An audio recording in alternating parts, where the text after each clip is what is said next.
Hello बच्चों। आज मैं आप लोगों को क्लास 10th का जो आपको डीओई का प्रैक्टिस पेपर मिला है ना, ये मैथ्स का मिड टर्म प्रैक्टिस पेपर वो कराने वाली हूँ। पेपर हम स्टार्ट कर चुके हैं इंग्लिश मीडियम में। आज हम इस पेपर को करने वाले हैं। तो इसका हमने जो हमारे पास आपको पता है ना, इसमें 39 क्वेश्चन है और 3 पार्ट्स में डिवाइड है। तो पार्ट ए हमारा कंप्लीट हो गया था। आज हमारे को पार्ट बी से स्टार्ट करना है, ठीक है।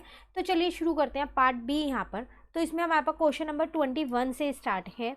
तो क्वेश्चन 21 हमारे पास फिलिंग द ब्लैंक्स वाला क्वेश्चन है। इसमें आपसे क्या कह रहा है, फर्स्ट वाले पार्ट में a dash polynomial has only 1 zero.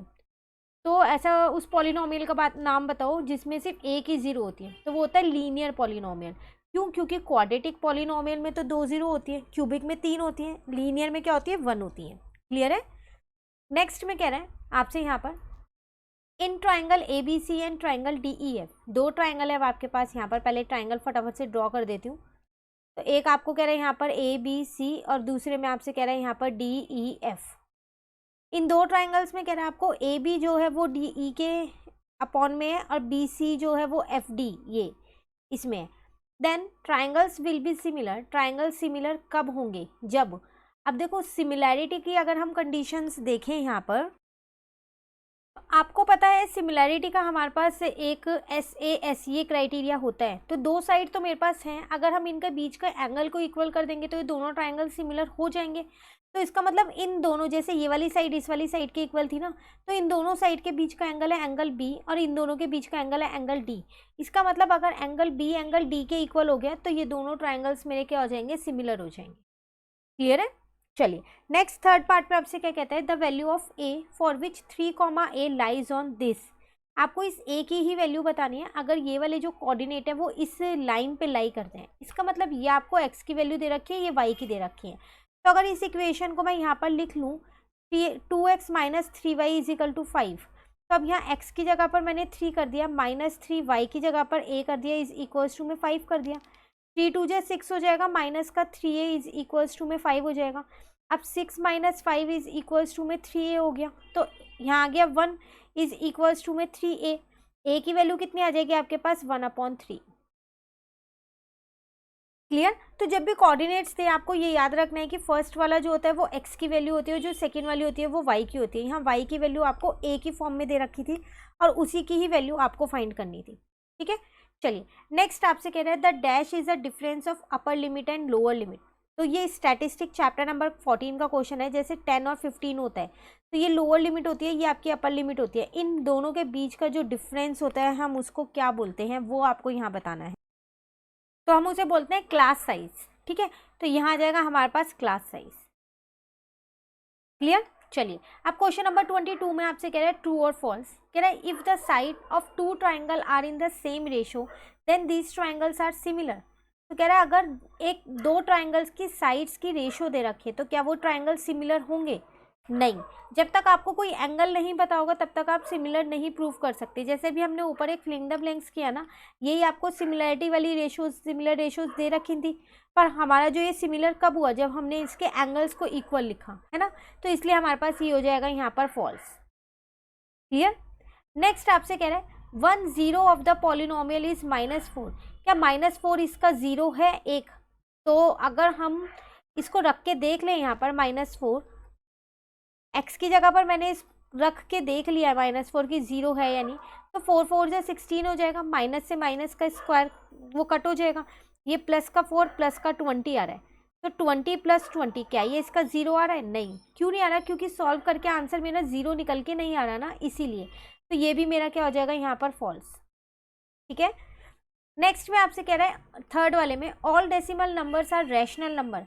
ये सारे डेसिमल नंबर्स जो होते हैं वो रैशनल नंबर होते हैं। जैसे अगर मैं बोलूँ 2.3 तो ये क्या मेरा रैशनल नंबर है? पॉइंट हटा दोगे आप, नीचे 10 लिख दोगे, है ना। तो वही चीज़ वो पूछ रहा है कि सारे डेसिमल नंबर्स मेरे रैशनल नंबर होते हैं। तो जितने भी नंबर्स हमारे पास डेसिमल में होंगे हम क्या करेंगे, उसका डेसिमल हटा के नीचे उसको ज़ीरोज़ लगा सकते हैं। जैसे 10 100 इस फॉर्म में लिख सकते हैं। तो वो पी अपॉन क्यू की फॉर्म में लिखा जाएगा। और रैशनल नंबर तो वही होते हैं ना जो मेरे पी अपॉन क्यू की फॉर्म में लिखे जाएँ। इसका मतलब ये मेरे पास यहाँ पर क्या है, ट्रू है। क्लियर। उसके बाद नेक्स्ट में कह रहे हैं the graphic representation of a consistent pair of linear equation will be either intersecting line और कोइंसिडेंट लाइन। कंसिस्टेंट पेयर के लिए यही दो होती हैं, बिल्कुल। इनकंसिस्टेंट में हमारे पास पैरेलल लाइन का केस होता था, है ना। ये चैप्टर नंबर 3 का क्वेश्चन है आपके पास, इसमें वो जो टेबल बनी हुई थी कंडीशंस वाली, उस पर बेस्ड है ये। क्लियर है। चलिए अब क्वेश्चन नंबर 23 से 28 वाले क्वेश्चन 1 मार्क के हैं, लेकिन ये आपको सॉल्व करने हैं। ऊपर वाले भी 1 मार्क के ही थे, बट वो आपको ट्रू फॉल्स और फिल इन द ब्लैंक्स की फॉर्म में दिए थे, ठीक है। चलिए क्वेश्चन 23 पे आते हैं। यहाँ आपसे कह रहा है find the ratio in which 3x + y - 9 = 0 divides the line segment joining the point 1, 3 and 2, 7। आपसे कह रहा है रेशियो बताओ आप, जब ये वाली जो लाइन है वो क्या कर रही है, इन जो पॉइंट से बनी हुई है उनको डिवाइड कर रही है। क्वेश्चन क्लियर हो गया। क्वेश्चन में तो कहीं पर डाउट नहीं है कौन से चैप्टर का क्वेश्चन है, पहले आपको ये पता होना चाहिए। तो ये चैप्टर नंबर 7 कोऑर्डिनेट ज्योमेट्री का क्वेश्चन है, ठीक है। चलिए इसको हम यहाँ पर करते हैं, क्वेश्चन नंबर 23 को। तो सबसे पहली बात तो मैंने वो रेशो को लेट कर लिया, लेट द रेशो भी k/1, ठीक है।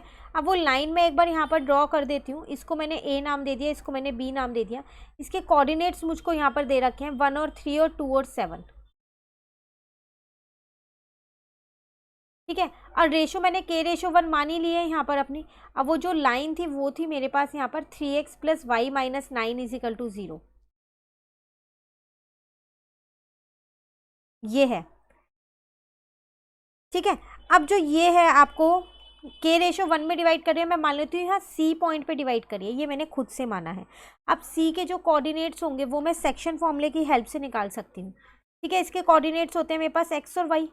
तो अगर मैं x वाले का फॉर्मूला देखूँ तो वो होता है मेरे पास m1x2 प्लस में होता है मेरे पास m2x1 और अपॉन में होता है मेरे पास m1 + m2। सिमिलरली अगर मैं y वाले का भी साथ साथ ही लिख दूँ तो यहाँ पर होता है मेरे पास m1y2 प्लस यहाँ पर होता है मेरे पास m2y1, ठीक है। और यहाँ पर होगा मेरे पास m1 प्लस का m2, ठीक है। अब देखो x को मैंने ऐसे ही रहने दिया, m1 की जगह पर मैंने क्या किया, यहाँ k लिख दिया, x2 की जगह पर 2 लिख दिया, प्लस m2 की जगह पे 1, x1 की जगह पे 1, और यहाँ आ जाएगा k + 1। तो x की वैल्यू निकल के आ गई मेरे पास यहाँ पर 2k + का 1, और यहाँ आ जाएगी k + का 1। उसी तरीके से y की निकाल ली हूँ, m1 जो है वो मेरे पास k है, और y2 जो है वो मेरे पास 2 है, प्लस m2 जो है वो 1 है, और y1 जो है वो 3 है। अच्छा ये y2 मेरे पास यहाँ 7 है, क्लियर है। अब यहाँ आ जाएगा मेरे पास k + 1, तो y की वैल्यू यहाँ से निकल के आ जाएगी मेरे पास 7k + का 3, और अपॉन में हो जाएगा मेरे पास k + का 1। अब आपको पता है कि जो ये c वाला जो पॉइंट मैंने लिया वो इस पे लाई कर रहा था, तो इसका मतलब x और y के सॉल्यूशन यही है जो हमने वैल्यूज़ निकाली है। तो मेरे पास यहाँ पर है 3x + का y - का 9 = 0। तो अब इस x की जगह मैं वो x की वैल्यू रख सकती हूँ जो भी मैंने ऊपर फाइंड किया है, ये क्योंकि c पॉइंट इसी पे तो लाई कर रहा है। ऐसी y की जगह मैंने क्या किया, यहाँ पर y की वैल्यू रख दी। कहीं भी डाउट हो पूछ लेना कमेंट करके। माइनस का 9 = 0। चलो अब इसको ऐसा करते हैं, सॉल्व कर लेते हैं। 3 को अंदर इंटू किया तो 6k + का 3, यहाँ आ जाएगा k + का 1, प्लस यहाँ पर आ जाएगा 7k + का 3, और नीचे आपके पास है k + का 1। इस 9 को मैं उधर ले गई, प्लस का हो गया। अब इनके बेस सेम है तो इनको एक ही बार लिख दिया, ऊपर के न्यूमरेटर्स को मैंने क्या किया, यहाँ पर ऐड कर दिया, ठीक है। 6k में आप 7k को प्लस करोगे तो कितना आ जाएगा 13k, 3 + 3 आपके पास कितना हो जाएगा, यहाँ पर 6 हो जाएगा, और इस k + 1 को उधर ले गई तो ये 9 के साथ मल्टीप्लाई हो जाएगा, तो 9k + का 9 हो जाएगा। अब मैंने क्या किया, k वाली टर्म्स को एक साथ लिख लिया, तो इस 9k को इधर ले आई, और जो कॉन्स्टेंट टर्म है उन्हें ऐसे लिख दिया, ठीक है। अब यहाँ से देखें तो 4k बचेगा और यहाँ पर 3 बचेगा, k की वैल्यू मेरे पास आ जाएगी 3/4। मैंने रेशो क्या मानी थी अपनी, k/1 मानी थी जो मुझे फाइंड करना था, है ना। तो रेशो थी मेरे पास k/1, इसका मतलब यहाँ आ जाएगा 3/4 रेशो का 1। अब यहाँ पर फिर दोबारा से 1 है तो यहाँ पर बेस सेम करके 4/4 कर दिया, तो रिक्वायर्ड रेशो जो मुझे चाहिए थी वो कितनी आ गई मेरी 3/4, ये मेरा आंसर। क्लियर। ये आपके पास 1 मार्क का क्वेश्चन था 23 नंबर का, क्लियर है। चलिए आते हैं क्वेश्चन नंबर 24 पे। इस क्वेश्चन में आपसे यहाँ क्या कह रहा है, the median of the given data with the observations in ascending order is 27.5, find the value of x। कह रहा है आपको ये डेटा दे रखा है, ये असेंडिंग ऑर्डर में पहले से ही अरेंज है, और इसका मीडियन भी आपको दे रखा है, आपको x की वैल्यू फाइंड करनी है। तो देखो, तो n अगर आप यहाँ देखें तो 8 है। n क्या होता है, जितने आपको डेटा में ऑब्जर्वेशंस दे रखे हैं, काउंट करें तो 1 2 3 4 5 6 7 8 है, तो इसका मतलब यहाँ n मेरे पास 8 है, वो इवन है। तो अब जब हम मीडियन का फॉर्मूला लगाएंगे ना तो इवन वाला लगाएंगे। मीडियन के केस में इवन और ओड दोनों का अलग अलग फॉर्मूला होता है, ठीक है। तो मीडियन में इवन का फॉर्मूला होता है आपके पास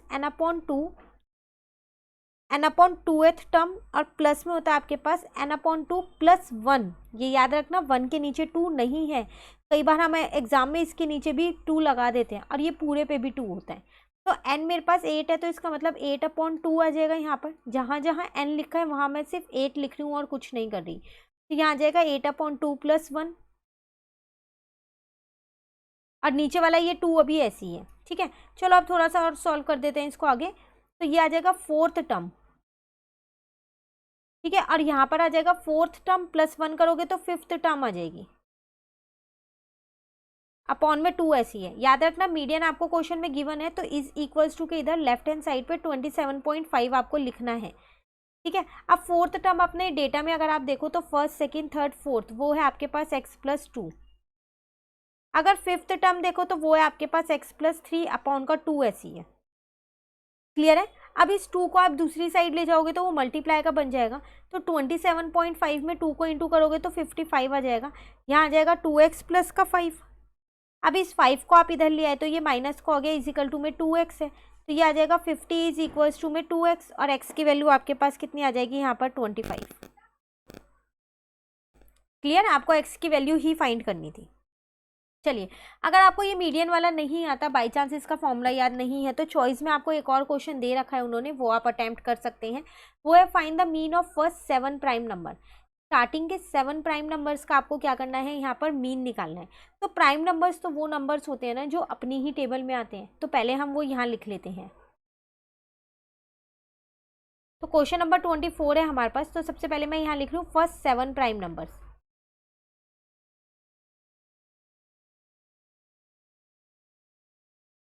तो वो कौन कौन से होंगे, देखो 1 नहीं होता, 2 से शुरू होते हैं। तो 2, 3, 5, 7, उसके बाद 11, देन 13 और 17 काउंट करें तो हो गए होंगे 1, 2, 3, 4, 5, 6, 7।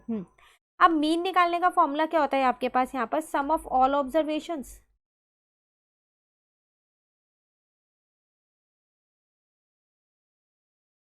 और डिवाइड में आपके पास होता है यहाँ पर टोटल नंबर ऑफ ऑब्जर्वेशंस।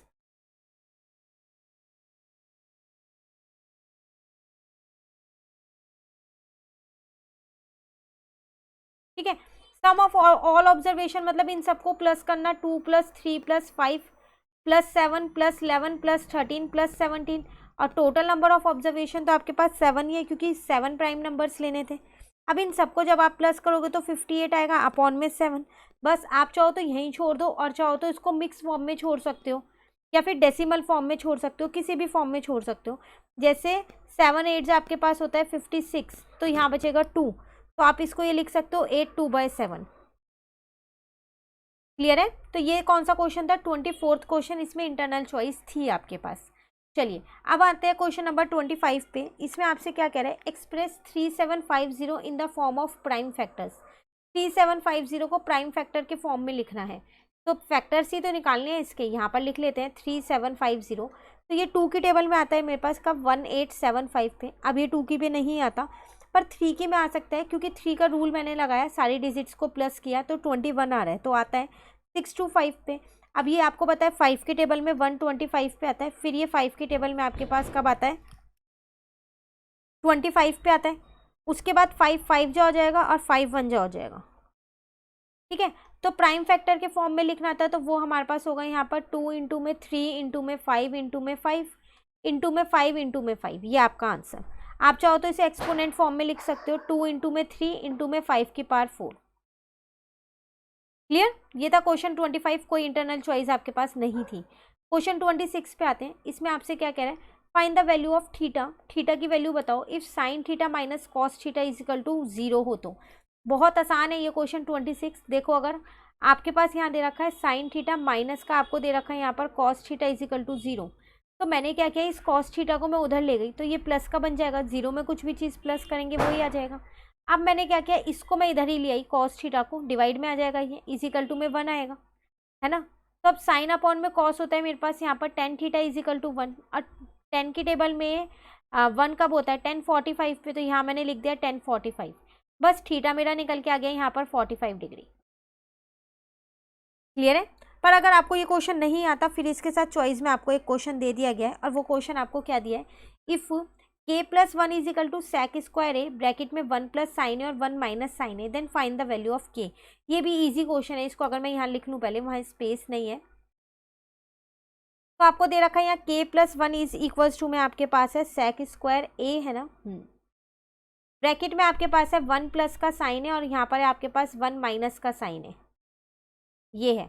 ठीक है, तो मैंने आपको k की वैल्यू फाइंड करनी है, इसको मैंने यहीं रहने दिया ऐसी, इसको थोड़ा सा सॉल्व कर लिया, तो यहाँ आ गया 1 का स्क्वायर माइनस का साइन स्क्वायर है, a प्लस बी और a माइनस बी वाली आइडेंटिटी होती है ना, वो आइडेंटिटी साथ साथ आपको लिख के आनी है, किसी में भी आप मिस नहीं करोगे, ये हो जाएगी। ठीक है, तो इसको मैं लिख सकती हूँ 1 में कॉस स्क्वायर है, और यहाँ पर मेरी 1 स्क्वायर या फिर 1 लिखूँ, बात तो एक ही है ना, तो 1 माइनस साइन स्क्वायर है, मेरे पास क्या होता है यहाँ पर कॉस स्क्वायर होता है, तो मैंने यहाँ पर इसकी जगह लिख दिया अब कॉस स्क्वायर है, ये आपस में कट हो गया, ये k+1 यहाँ पर ऐसे ही चल रहा है, तो k+1 इज इक्वल टू 1 हो गया, इस 1 को भी मैं उधर ले गई, 1 माइनस 1, k की वैल्यू मेरी आ गई यहाँ से 0।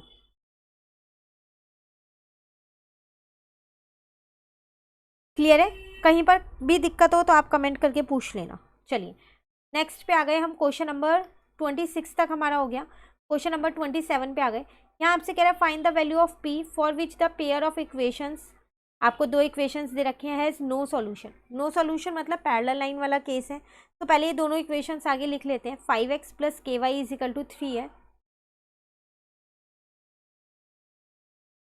तो 5x प्लस का आपके पास ky इज इक्वल्स टू में 3 है, और दूसरी इक्वेशन आपके पास है यहाँ पर 15x plus 21y is equal to 6, तो यहाँ लिख लेते हैं 15x प्लस का 21y इज इक्वल्स टू 6।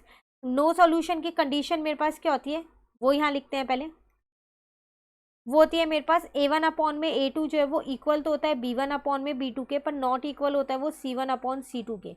अब a1 अपॉन a2 है मेरे पास 5 अपॉन में 15, देन उसके बाद है आपके पास यहाँ पर k अपॉन में 21, और यहाँ है आपके पास 3 अपॉन में 6 लिखो या -3 अपॉन में 6, ये कट हो जाएगा फिर। ठीक है, इन दोनों को अगर मैं यहाँ पर सॉल्व करूँ तो क्रॉस मल्टीप्लाई कर लेती हूँ, 5 इंटू में 21 is equal to k upon में 15 रहने देती हूँ, इसको इससे काटा मैंने तो यहाँ पर 3 पे कट गया, इसको इससे काटा तो यहाँ 7 पे आ गया, k की वैल्यू आ जाएगी 7।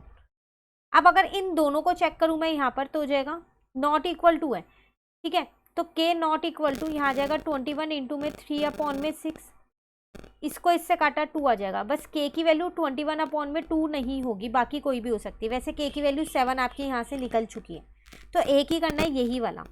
क्लियर है। अगर आपको ऊपर वाला क्वेश्चन नहीं आता, फिर इसमें आपको एक चॉइस दे दी गई है, और वो चॉइस आपको यहाँ पर क्या दी गई है, find the value of k for which the pair of linear equation has unique solution. Same ही है, बस आपको वहाँ नो सॉल्यूशन था, यहाँ यूनिक सॉल्यूशन था, तो k की वैल्यू ही फाइंड करनी है। पहले इक्वेशंस आगे लिख लेते हैं, 3x plus 2y is equal to -5 है आपके पास,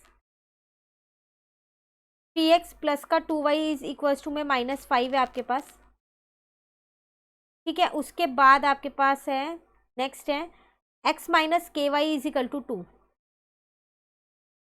ठीक है, पहले कंडीशन लिखते हैं यहाँ पर, तो यूनिक मतलब इंटरसेक्टिंग वाली बनेगी ना, तो उसकी कंडीशन तो होती है हमारे पास a1 upon a2 is not equal to में होता है b1 अपॉन में b2। अब a1 की वैल्यू देखें 3 है, b2 की वैल्यू a2 की वैल्यू देखें 1 है, ये हो जाएगा 2, यहाँ हो जाएगा माइनस का k। ठीक है, अब ये आ जाएगा माइनस का 3k नॉट इक्वल टू में 2, तो k की वैल्यू यहाँ पर आ जाएगी आपके पास वो -2 अपॉन 3 नहीं होगी, बाकी कोई भी हो सकती है। क्लियर है। चलिए नेक्स्ट क्वेश्चन नंबर 28 पे आते हैं, फिर हमारा शायद ये वाला सेक्शन कंप्लीट हो जाएगा, पार्ट बी कंप्लीट हो जाएगा। इसमें आपसे कह रहा है in figure R C Q B and A P R perpendicular to A C. एक बार चेक कर लें, तो आर सी ये वाला है, ये वाली लाइन है, ठीक है, क्यू बी ये वाली लाइन है, और ए पी ये वाली लाइन है, ये तीनों परपेंडिकुलर हैं इस ए सी पे, तो इसका मतलब ये तीनों यहाँ पर 90 डिग्री का एंगल बना रही है। क्लियर है यहाँ तक, तो इसको अभी हटा देते हैं। आगे आपसे क्वेश्चन में क्या कह रहा है, if x is equal to 8, ये आपको 8 दे रखा है, ये आपको 6 दे रखा है, आपको फाइंड क्या करना है, अच्छा आपको ये फाइंड करना है, क्यू भी आपको फाइंड करनी है एक तरीके से, क्योंकि ये पूरी आपको y तो दे रखी है। ठीक है, तो इसमें हम क्या करते हैं, पहले ना कॉन्ग्रुएंसी सिमिलैरिटी लगाते हैं। चलो इसके अंदर, तो अगर मैं अपना यहाँ पर c AP, ये वाला पूरा ट्राइंगल लूँ बड़े वाला, जिसमें ये राइट एंगल ट्राइंगल बना है ना 90 डिग्री है, क्योंकि AP मेरा परपेंडिकुलर है, ये पूरा एक ट्राइंगल ले लूँ, ठीक है। और एक C, यहाँ पर एक CBQ, एक ये छोटे वाला ले लूँ ये, ठीक है। एक बार इरेज करके बता देती हूँ सारा। देखो एक तो मैं ये छोटा सा ट्राइंगल ले रही हूँ, ये वाला, ठीक है, और एक ये पूरा बड़े वाला ट्राइंगल ले रही हूँ। तो सबसे पहली बात मैं यहाँ लिख रही हूँ, तो इन ट्राइंगल आ जाएगा यहाँ पर CAP एंड ट्राइंगल यहाँ आ जाएगा CBQ। तो आपको पता है एक एंगल ये 90 डिग्री है, एक एंगल ये 90 डिग्री है, क्योंकि दोनों परपेंडिकुलर थे। तो इसका मतलब एंगल CAP जो है वो किसके इक्वल हो जाएगा, एंगल CBQ के इक्वल हो जाएगा। बोथ आर 90, ठीक है। एक चीज कॉमन भी होगी, एंगल C दोनों में कॉमन है, तो वो भी लिख देते हैं। चलो PCA जो है वो कॉमन हो जाएगा आपके पास QCB के, ठीक है ना। इसको मैं फिलहाल के लिए इरेज कर दूं। तो इसका मतलब जो मेरा ट्राइंगल CAP है वो सिमिलर प्रूव हो गया है ट्राइंगल CBQ के एंगल से, ये क्राइटेरिया होता है। तो इसका मतलब मैं ये कह सकती हूँ कि जो मेरा BQ है वो अपॉन में हो जाएगा AP के, और जो BC है, ठीक है, BC वो अपॉन में हो जाएगा AC के। अब BQ जो है वो मेरे पास उसकी वैल्यू है Y, AP की वैल्यू मेरे को X दे रखी है, ठीक है। AP नहीं, AP की वैल्यू मुझे यहाँ पर क्वेश्चन में Z दे रखी है, X नहीं है, ठीक है ना। तो हम इसको क्या करते हैं, यहाँ Z लिखते हैं। फिर इज इक्वल्स टू में अगर हम देखें यहाँ पर BC ऐसे ही रहने दो, BC तो नहीं पता ना कितना है, और AC भी नहीं पता, उसको भी ऐसे ही रहने दो, ठीक है। इसको अपनी कंडीशन 1 मान के अभी छोड़ दो। अब अगर हम नेक्स्ट वाला देखें, अब कोई और दो ट्राइंगल ले लेते हैं। एक तो इस साइड वाला बड़े वाला ले लेते हैं, ACR वाला जो है ये वाला पूरा ले लेते हैं, ठीक है। एक ले लेते हैं ABQ, ये छोटे वाला ले लेते हैं। अब इस साइड के दो ट्राइंगल्स ले रहे हैं, सेम कंडीशन से लगने वाली है मेरी। तो यहाँ पर मैंने ले लिया इन ट्राइंगल अपना ACR एंड ट्राइंगल ABQ। तो एक तो वही 90 डिग्री मिल जाएगा मुझे एंगल ACR, जो एंगल C वाला है, और जो एंगल हमारे पास ABQ है ये मेरे पास 90 हो जाएंगे दोनों। और एक एंगल मुझे यहाँ कॉमन मिल जाएगा, ठीक है। कौन से वाला एंगल कॉमन मिलेगा, दोनों में A एंगल कॉमन है।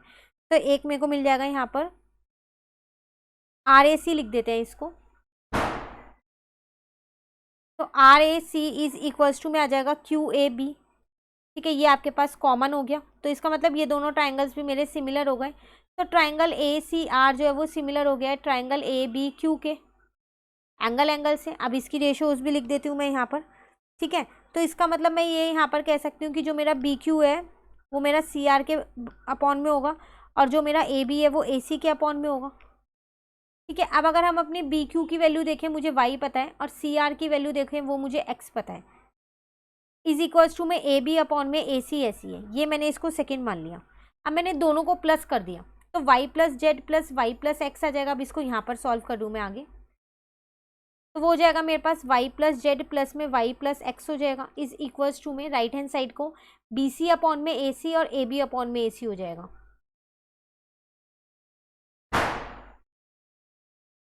ठीक है। तो ये यहाँ से अगर मैं देखूँ तो देखो मैंने Y को कॉमन ले लिया, तो 1 प्लस जेड, यहाँ 1 अपॉन जेड और 1 अपॉन एक्स बचा, और यहाँ पर मेरे पास BC प्लस का AB एक साथ हो गया, क्योंकि नीचे के बेस सेम है, ठीक है। यहाँ पर अगर मैं देखूँ तो इसको मैंने अभी फ़िलहाल तो ऐसे ही रहने दिया। अब BC में अगर AB को जोड़ती हूँ, BC में AB को जोड़ती हूँ, तो AC तो बन के आ रहा है। तो इसका मतलब ये तो मेरा AC अपॉन में AC हो गया, ये कट होके मेरा यहाँ पर 1 आ जाएगा, ना 1। तो इसको मैंने क्या किया, यहाँ पर Y, अब मुझे यहाँ वैल्यूज़ भी गिवन है ना। तो Z की वैल्यू अगर मैं यहाँ पर देखूँ, Z मैंने था AP था, Z मुझे 6 गिवन है और X मुझे 8 गिवन है। तो यहाँ लिख दो ना, Z मुझे 6 गिवन है और X मुझे यहाँ 8 गिवन है, इजिकल टू ये 1 ऐसे ही रहने दो। अब यहाँ पर बेस सेम कर लेते हैं, तो 6 और 8 अगर आप इनका LCM लो यहाँ पर, तो ये 2 की टेबल में 3 पे आता है, ये 4 पे आता है, देन 3 1 जा हो जाएगा और 4 3 2 जा 6 हो जाएगा, और 6 4 जा 24 हो जाएगा। क्लियर है। 6 की टेबल में 24 4 पे आता है, तो यहाँ 4 आ जाएगा, 8 की टेबल में 3 पे आता है, तो ये हो गया 7 अपॉन में 24, और इस y को मैं उधर ले गई 1 अपॉन में y, मुझे y की वैल्यू निकालनी है। तो ये रेसिप्रोकल क्या है, तो y की वैल्यू आ जाएगी 24 अपॉन में 7 सेंटीमीटर। क्लियर। ये कौन सा क्वेश्चन था, 28। पर अगर आपको ऊपर वाला क्वेश्चन नहीं आता तो आप नीचे वाला भी अटेम्प्ट कर सकते हैं, वो भी पर है सेम ही चैप्टर का। क्या कह रहा है इस क्वेश्चन में, in triangle A B C D E parallel to B C and A D upon D B is equal to 3/5। If A C is equal to 4.8 centimetre then find A E. देखो एक triangle है ए B सी और उसमें एक D E वाली line है, तो पहले हम इतना ही बना लेते हैं, फिर देखते हैं क्या क्या गिवन है। क्वेश्चन हमारे पास है ये 2080 और वाला आपके पास ये क्वेश्चन है, ठीक है। तो मैंने वो ट्राइंगल यहाँ पर एक ड्रॉ कर लिया और ये बीच वाली वो लाइन हो गई, तो ये ए बी सी मेरा ट्राइंगल हो गया और ये मुझे डी ई दे रखा है यहाँ। आपसे क्वेश्चन में कह रहा था यहाँ पर कि जो डी ई है वो बी सी के पैरेलल है, तो मैं बी पी टी इसके अंदर लगा सकती हूँ ईजिली, है ना। तो जब मैं अपनी बी पी टी यहाँ पर लगाऊंगी तो ए ई मुझे फाइंड करना है। क्या फाइंड करना है, ए ई, ये इसको चलो मैंने एक्स मान लिया है, ठीक है। अब जब मुझे पता है यहाँ पर ये मुझको गिवन है कि जो डी ई है वो पैरेलल है किसके, बी सी के, तो फिर सॉल्यूशन अगर हम देखें तो मुझे पता है कि जो मेरा ए डी होगा वो अपॉन में डी बी होगा, इज इक्वल्स टू में जो ए ई होगा वो इसी के अपॉन में होगा, बी पी टी, ठीक है। अब ए डी अपॉन में D B, A D upon में डी बी मुझे क्वेश्चन में गिवन है 3/5, तो मैंने यहाँ लिख दिया 3/5। ए ई को मैंने एक्स मान लिया। ई सी मुझे क्वेश्चन में नहीं गिवन, ए सी गिवन है 4.8, ए सी पूरी गिवन है ये 4.8 पूरी, तो इसको मैं आधे को निकाल सकती हूँ ईसी को, कैसे, 4.8 में से एक्स को माइनस करके, तो माइनस एक्स कर दिया, क्रॉस मल्टीप्लाई किया, 3 को 4.8 माइनस एक्स से मल्टीप्लाई कर दिया और यहाँ पर आ जाएगा मेरे पास 5x, ठीक है ना। अब अगर हम यहाँ पर देखें तो 3 को हम क्या करेंगे, 4.8 से अंदर मल्टीप्लाई कर लेते हैं, तो हो जाएगा 14.4, माइनस का हो जाएगा 3x इज इक्वल्स टू में हो जाएगा 5x, तो 14.4 इज इक्वल्स टू में इसको मैं उधर ले गई तो ये प्लस का हो गया, तो यहाँ पर आ जाएगा 14.4 इज इक्वल्स टू में 8x। x की वैल्यू मैं यहाँ से निकाल सकती हूँ 14.4 डिवाइडेड बाय 8, बस इसको 8 से डिवाइड कर दो तो आपके पास x की वैल्यू आ जाएगी कितनी, 1.8 सेंटीमीटर। क्लियर। तो ये कौन सा क्वेश्चन किया है हमने यहाँ पर, क्वेश्चन नंबर 28। इसी के साथ हमारा ये वाला पार्ट बी कंप्लीट हो गया है पूरा। इस पार्ट में कहीं भी दिक्कत हो आप कमेंट करके पूछ लीजिएगा, और जो आगे के पार्ट्स रह गए हैं वो मैं आपको नेक्स्ट क्लास में कराऊंगी। तो अगर आपको ये वीडियो अच्छी लगी तो आप इसको लाइक ज़रूर कीजिएगा और मेरे चैनल को सब्सक्राइब कीजिएगा। Thank you.